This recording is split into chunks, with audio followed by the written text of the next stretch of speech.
It's been a little while since I've done a favorites and fails video. I think the last time I filmed one was back in August. So I wanted to update you on everything that I'm currently loving and just really enjoying. I've been using most of these products since September. So these are all of my favorites from like September, October, also the beginning of November, basically the fall season. And then I also have some products that didn't work for me as well. So I'll update you on those too. I do have some new products to talk about, as well as a couple of older products I've been reaching for.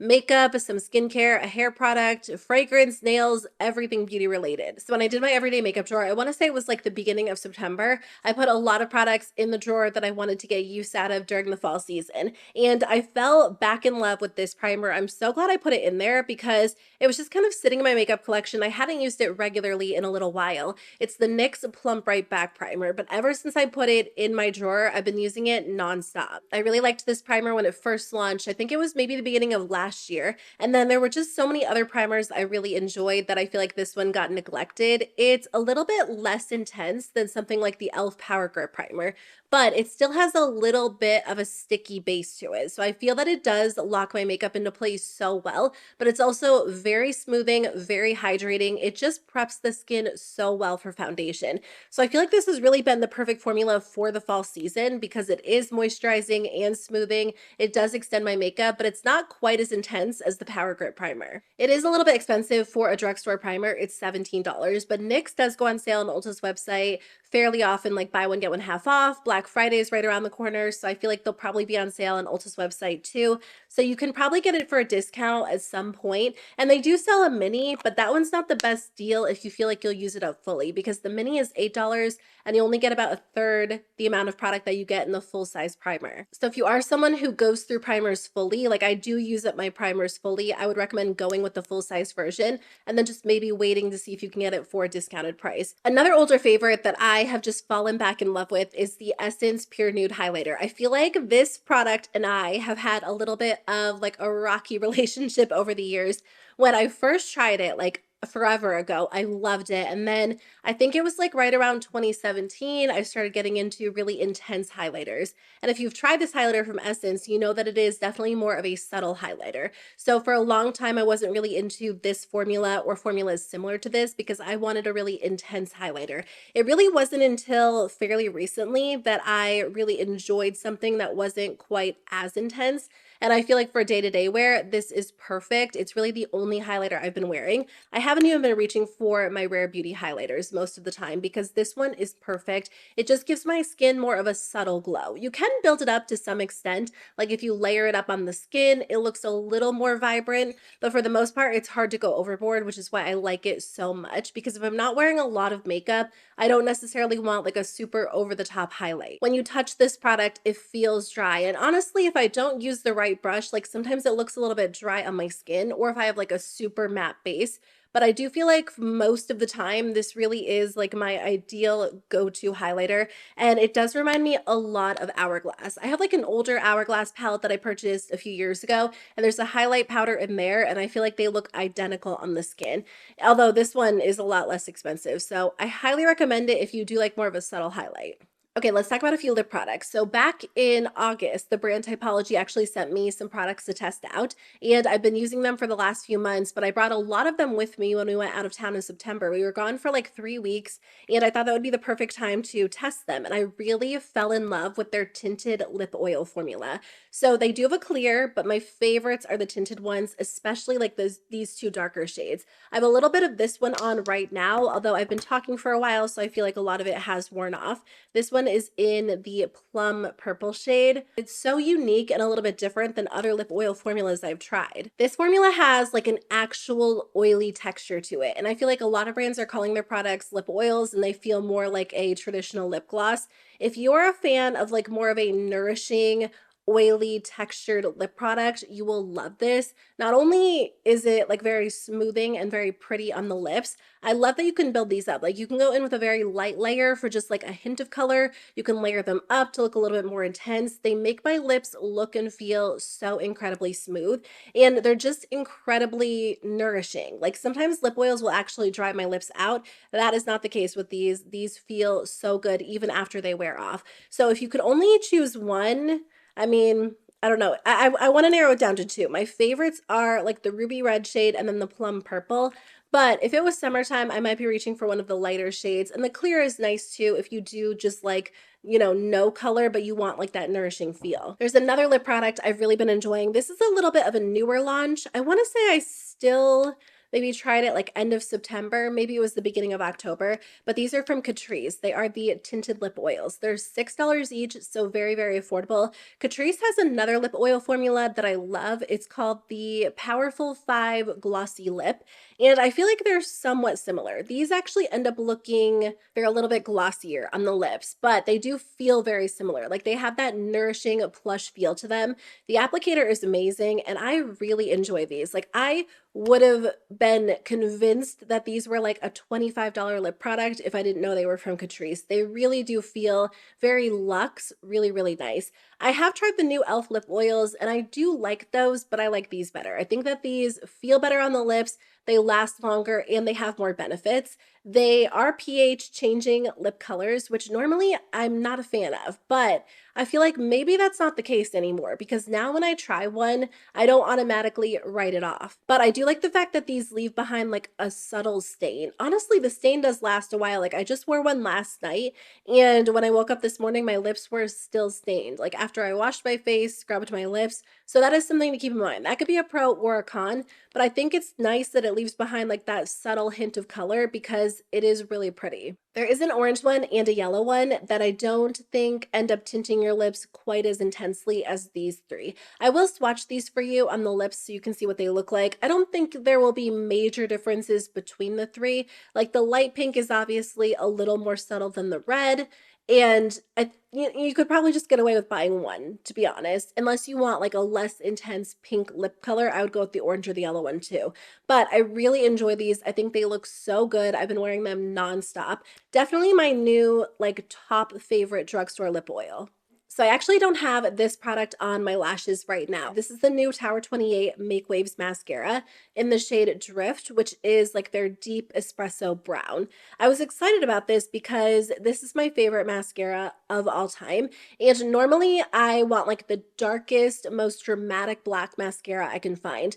But I have been going a little bit lighter with my makeup day to day, and there's something that just sounded appealing about a brown mascara. I know brown mascara is very trendy right now, so if you have a favorite, I would love to know. I think I've only tried like maybe one or two other brown mascaras in my life, so I haven't tried a ton of them. But what I've noticed just from like photos and videos is sometimes they pull like very red toned, and sometimes they are more of a true brown. This one is a true brown. It almost looks like a soft black, but that's on someone who does have dark lashes. I do have dark hair, so I feel like my lashes are very dark already. I've tried using it with a white lash primer. It didn't make a big difference, but I did see a video on Instagram, and when they used the brown mascara, it did look quite a bit different on them. So if you are someone who does have lighter hair and you feel like black mascara is a little bit too harsh, you might really like this. But even as someone who has darker hair, I do really like this because on days where I go for more of a light, natural makeup look, sometimes black mascara does look pretty harsh, and I like the fact that this is just a little bit softer. It's not the most incredible difference on me personally, but I feel like I do see a difference. Like my makeup as a whole just looks a little bit softer, which I really like. So I've been enjoying this one. The formula is the exact same as the original Make Waves mascara. I don't think this is available at Sephora yet. You have to get it from the Tower 28 website, but I read it's coming to Sephora hopefully by the end of the year. I know I've talked about this product a lot and I don't want to sound like a broken record, but this is truly one of my top favorites from the last few months.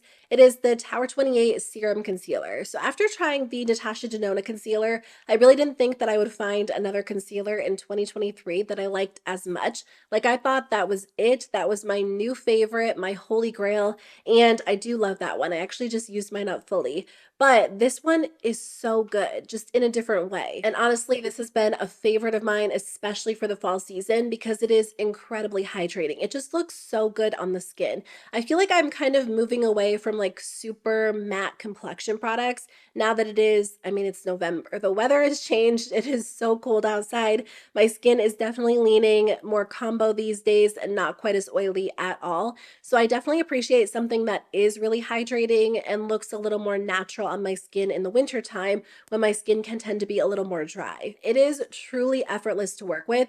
It's very thin, but it still has nice coverage and it really does last on the skin. I feel like so many thin, super hydrating concealers instantly crease on me, and this one just looks really good. It looks so beautiful. It feels really good on the skin, and I like the fact that, again, it does have coverage. I'm not generally the biggest fan of like a super light coverage concealer because I feel like I'd rather just skip it in the end.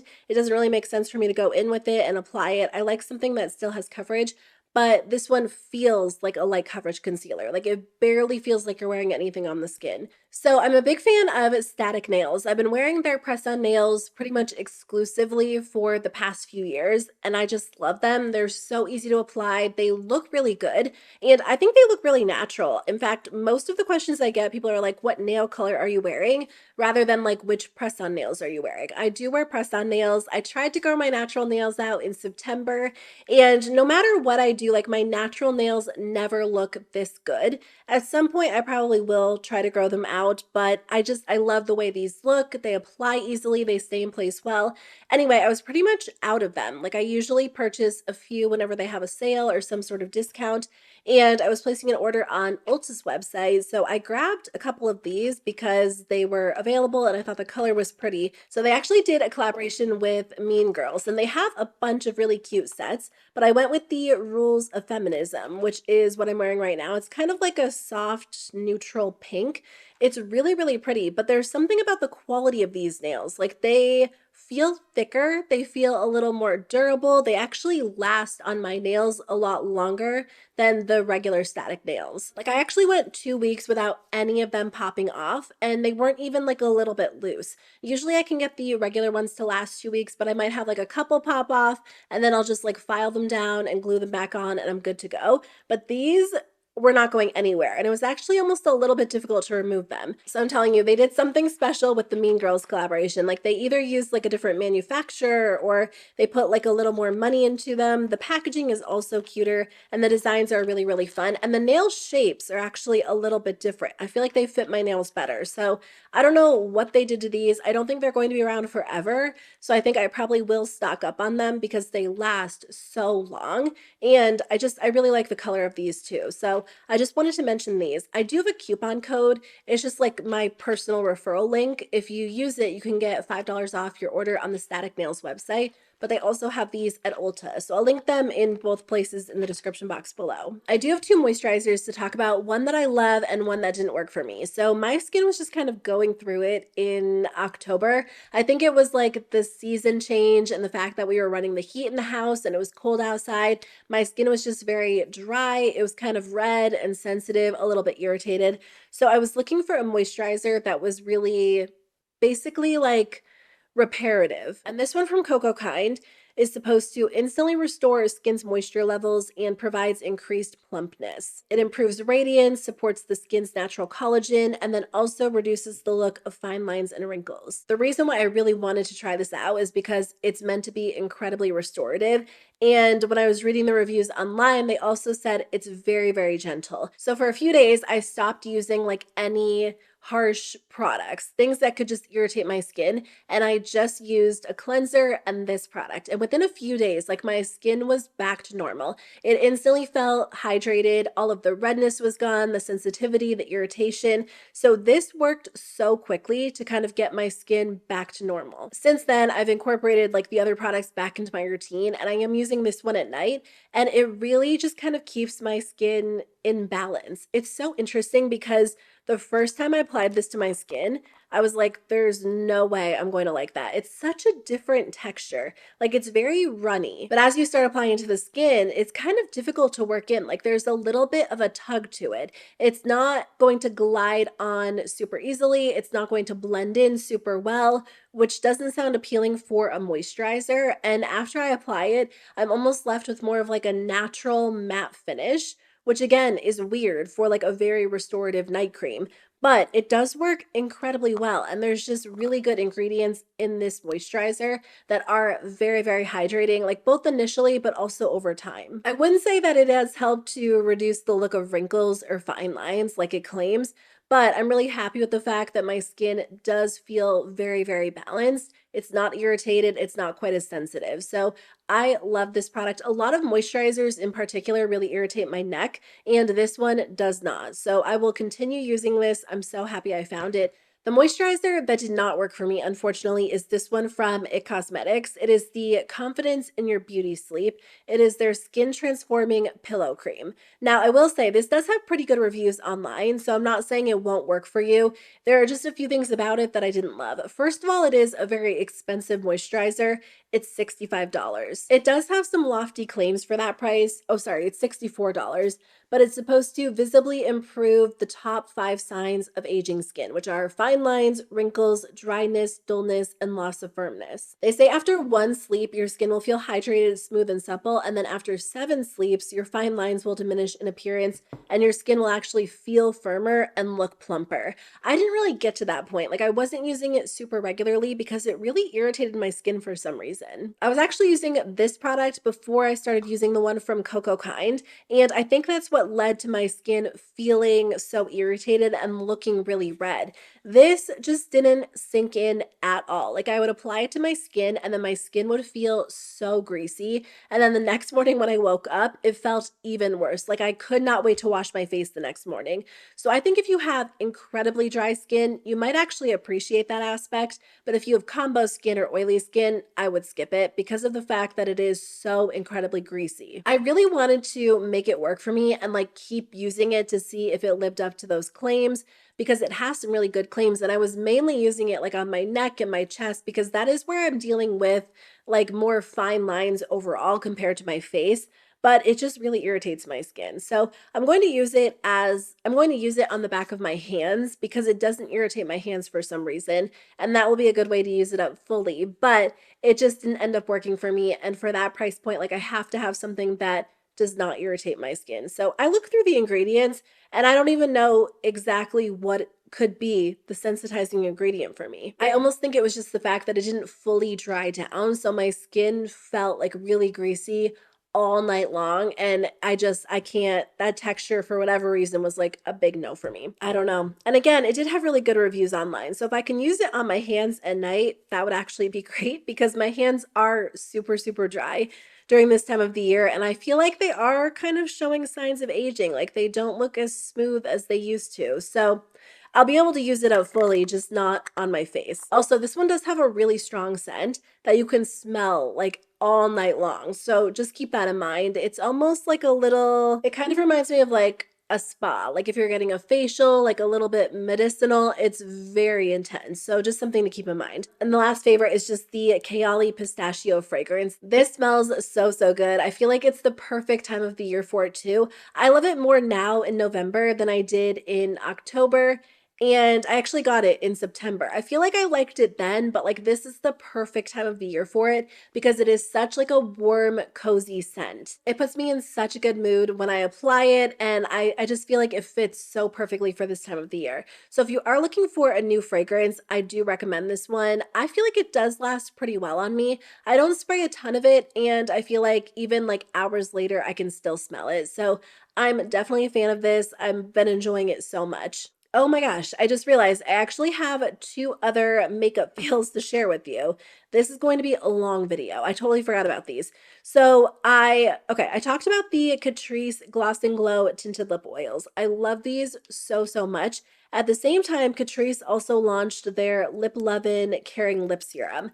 This did not work for me. Essence actually has a product that's very, very similar. When you initially apply this to the lips, it feels good. Like it definitely has a thin serum-like texture, but that's pretty much where it ends. I do feel like it wears off the lips pretty quickly, and then once it wears off, my lips don't really feel super moisturized or nourished at all. In fact, I think the lip oils do a better job. My main issue with this product is it has the worst taste. It's almost the same exact taste that the hard candy lip oils have. So I don't know if it has like the same ingredient in it, but it is like a very unpleasant citrus plasticky taste. And because it is a lip product, like you can taste it as long as the product is on your lips. it's bad enough that every time I apply it to wear it, I have to take it off like almost immediately, other than like the first few times I wore it to really test it out. So maybe I could overlook it if it actually did something for my lips, but truthfully, I feel like these lip oils do a better job of moisturizing the lips than this product does. So I don't recommend picking this up if you are sensitive to how lip products taste. And even still, I think there are just other alternatives out there that are better than this. The last product I want to mention is from ColourPop. So ColourPop has kind of been updating their lip products. I think that these were actually updated a few months ago, but I just got around to trying them out, and they are the Ultra Blotted Lips. So I tried the Ultra Blotted Lips when they first launched a few years ago, and I didn't love them. And that same feeling still holds true in 2023. I just don't think this is the type of product for me. They basically feel the exact same as they did when they initially launched. So I don't know if there is a big difference in the formula, but this type of product just isn't for me. It's meant to give you the look where you apply your lip product and then you blot it off. So it is supposed to look a little bit more, not like fully sheer, but just not quite as intense and opaque. And I think the issue for me is it always ends up looking patchy on the lips, no matter how much I apply. Like if I go in with a light layer and then just kind of blend it in, it looks patchy. If I really try to build it up, it looks patchy. So it doesn't look good because it's not meant to look like fully opaque and smooth, which I am a fan of sheer lip products, but I think I definitely prefer like a sheer gloss or even like a sheer balmy lipstick compared to a sheer matte lipstick. Because this does dry down matte, I also find that it feels uncomfortable. Like it's not as uncomfortable as a matte liquid lipstick, but it's almost there. Like I just feel like I need to apply a lip gloss on top or a lip oil on top because I hate the feeling of like that dry finish. If it looked good, I might be able to overlook it, but I don't like the way it looks and I don't like the way it feels. So the Ultra Blotted lips are just not for me personally. I thought maybe because my preferences have changed a little bit, I might enjoy them, but I think if I'm going to go for a sheer product, it has to have like a glossy finish or a balmy finish rather than a matte finish. Okay, so that's everything I wanted to talk about in today's video. This was a little bit of a longer video, but I haven't filmed a favorites and fails in a while, so I wanted to update you on everything I've been loving and then also the products that didn't work for me. So thank you so much for watching. I really appreciate it. I will be back on Thursday with a new video. Bye.